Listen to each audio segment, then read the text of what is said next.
Nós vamos analisar agora duas frases para a gente trabalhar com a relação de sentido entre as palavras. A primeira frase, ou o primeiro período, seria a mulher insatisfeita chegou. Primeira coisa que a gente olha, nós já combinamos, é o verbo. O verbo aí é chegou. Esse verbo, indiscutivelmente, ele é um verbo de ação, não é isso? E depois que a gente acha o verbo, o que a gente tem que fazer? Dividir a frase em dois grupos.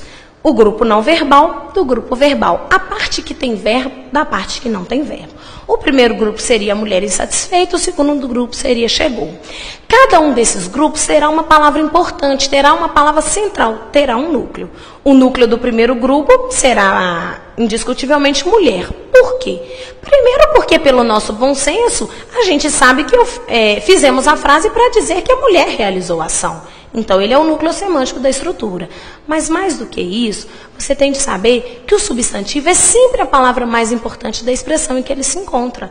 E mulher é um substantivo, dá nome. No segundo grupo, provavelmente, o núcleo é chegou. Não tem nem discussão. Quando você tem um filho único, ele é o mais importante, não é assim? Além do mais, sempre que o verbo indicar uma ação expressa, realizada ou sofrida, não é? Ele vai ser um verbo de ação, um verbo nuclear. Sempre que um verbo for de ação, ele vai ser um verbo significativo, que tem significado e, portanto, ele vai ser o núcleo. Dentro disso aí, nós temos o verbo, ele é a palavra mais importante. Vamos para outra estrutura. Mulher é substantivo, substantivo é sempre núcleo, e depois que eu tiro o núcleo, as outras palavras estão ligadas a ele. Não tem dificuldade. Tanto A quanto insatisfeito especificam mulher, não é assim? Por isso estão ligados a ele. Vamos agora classificar. Eu vou dizer para vocês que A é artigo, mulher é substantivo e insatisfeito é adjetivo. E se a gente puder aproveitar e falar da sintaxe de uma vez, a gente já sabe que mulher é a palavra mais importante, portanto é o núcleo, e tanto A quanto insatisfeito estão juntas do núcleo, portanto são adjuntos adnominais. Se fôssemos trabalhar com sentido, eu diria para vocês que essa frase diz o seguinte: a mulher insatisfeita chegou. Insatisfeita é uma característica inerente da mulher, ela é insatisfeita, isso é permanente. Agora, se a gente pegasse essa outra frase, teríamos uma outra análise. Dentro disso aqui, primeira coisa que a gente deve fazer, dividir a frase. A mulher, o primeiro grupo, a parte não verbal, e chegou insatisfeita, segundo grupo, a parte verbal. A partir daí, nós vamos pegar o núcleo. O núcleo do primeiro grupo, mulher, porque é substantivo. E substantivo é sempre a palavra mais importante do termo em que se encontra. O núcleo do segundo grupo, por enquanto, é o verbo. Verbo de ação. Acabei de dizer para vocês que se o verbo exprimir uma ação, ele é núcleo. Não tem como questionar. A partir daí, mulher é a palavra mais importante. Beleza. Depois que a gente tirou os núcleos, o que nós vamos fazer? Tirando os núcleos, destacando os núcleos, as outras palavras estarão ligadas a ele. Tudo bem que A está ligado à mulher, não tem problema. Acontece que insatisfeita também está ligada à mulher. Pela nossa lógica, o núcleo seria chegou, então o lógico seria insatisfeito estar ligado a chegou, já que ele é a palavra fundamental do segundo grupo. Acontece que insatisfeita não está nem aí, passa por cima do núcleo e se liga lá ao núcleo do sujeito. Ele ignora o núcleo da sua expressão e vai ser escravo do núcleo da expressão anterior. Ou seja, esse insatisfeita, ele é uma característica de mulher. Agora, como que eu soube disso? Pela flexão. Mulher é feminino singular e tanto A quanto insatisfeita estão no feminino singular. Sempre que houver uma harmonia, uma concordância entre duas palavras, é porque elas estão ligadas. A partir daí, eu vou dizer para vocês que insatisfeita é um adjetivo que especifica mulher, não é isso? E que a função dele, dentro dessa estrutura, não é estar junto do nome no sujeito, mas é estar no predicado. Chegando aí, eu vou dizer para vocês o seguinte: insatisfeita é tanto núcleo quanto chegou. Nós vamos aprender lá na frente o predicado verbo nominal, nós vamos dizer que a mulher chegou e estava insatisfeita na hora que chegou, mas isso não é importante para a aula de hoje. O importante é vocês vocês visualizarem uma coisa. Insatisfeita, embora esteja na parte verbal, não está ligada ao núcleo da parte verbal. Ele passa por cima desse núcleo e se liga ao núcleo lá da parte não verbal. E para que ele possa fazer isso, para que ele tenha essa autonomia, ele tem que ser tão importante quanto o verbo. Ele também tem que ser núcleo. Mas lá na frente vamos aprender que todo predicativo é núcleo. Mas hoje a gente pode ter o bom senso de saber o seguinte: ele tem que ser tão importante quanto chegou para que ele possa passar por cima do chegou e se ligar à mulher. Agora a minha pergunta é: a mulher chegou insatisfeita. Esse insatisfeita não está junto do nome no sujeito, ele está no predicado. Ele exerce outra função. O que eu estou dizendo nessa frase? Que a mulher é sempre insatisfeita ou ela está insatisfeita no momento em que ela realizou a ação?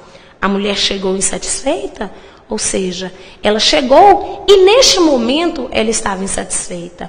Em geral, as funções sintáticas podem acarretar, a diferença de função sintática pode acarretar diferença na relação semântica.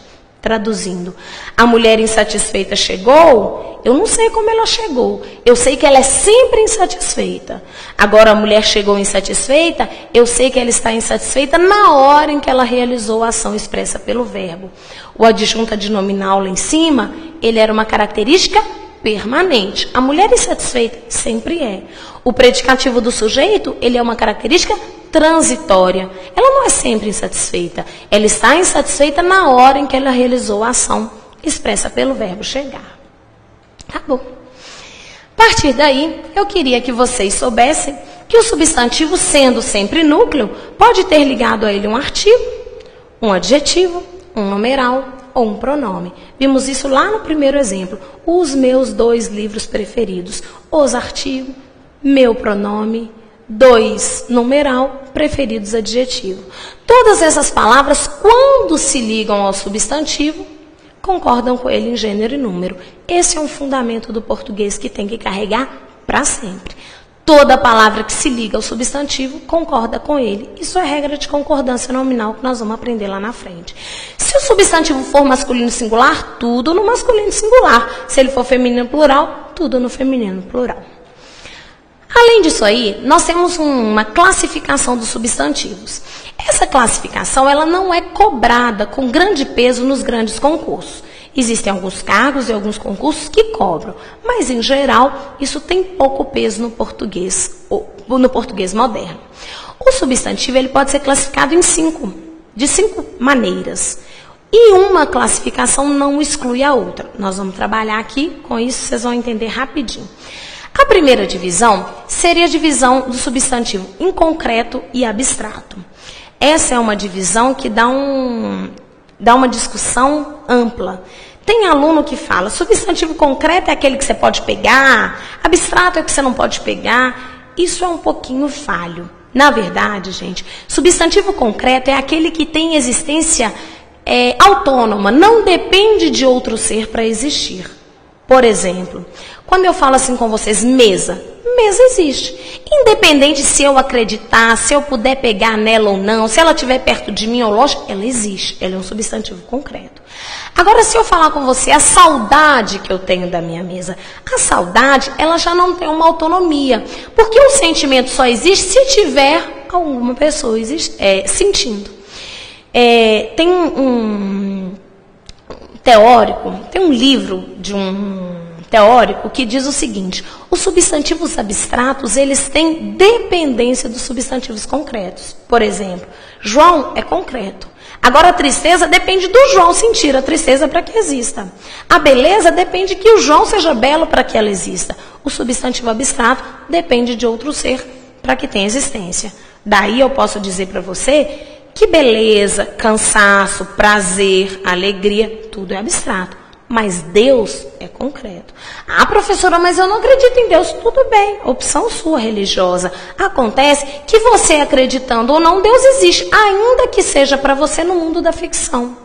Fada, existe. Ah, mas eu não acredito, eu nunca vi. Porque você nunca assistiu o filme do Peter Pan. Se você assistir e ligar o filme, você vai ver que a Sininho existe, ainda que no mundo da imaginação. Tem um artifício que os meninos de terceira série pecado ensinar isso na terceira série. Usam, que é poder desenhar. Isso auxilia, por exemplo, fada, ainda que não exista no mundo real, você tem uma imagem, você vislumbra uma imagem da fada, ela é um substantivo concreto. Agora, a tristeza você não consegue desenhar. Você consegue desenhar um homem triste, mas não é a tristeza em si. Isso auxilia um pouquinho, queridos, na interpretação de texto. Na verdade, substantivo concreto e abstrato, a gente aprende por duas coisas. Por causa do complemento nominal lá na frente e porque essa noção ela nos auxilia em texto. Narração, descrição, dissertação. Se vocês forem trabalhar esses três tipos textuais, narração e descrição são textos concretos. Via de regra, no geral, eles trabalham com uma imagem. Não é assim? Você vai narrar a história do Joãozinho, é uma história concreta. Quando você vai fazer uma dissertação, você já faz um texto abstrato. Porque a dissertação, ela não trabalha especificamente com a miséria que o Joãozinho passa. Não trabalha basicamente com a história do Joãozinho específico, mas trabalha com a miséria de uma forma geral, entende? Por exemplo, eu posso descrever uma favela. Texto concreto. Trabalhei com uma imagem. Agora eu posso, por exemplo, fazer um artigo de opinião sobre a desigualdade social. Já seria um texto abstrato. Porque aí, na verdade, esse artigo de opinião, eu falar da pobreza, da desigualdade, eu estou falando de temas abstratos que dependem de outro ser para existir. Que dependem de outro ser, na verdade, para que tenha uma noção completada.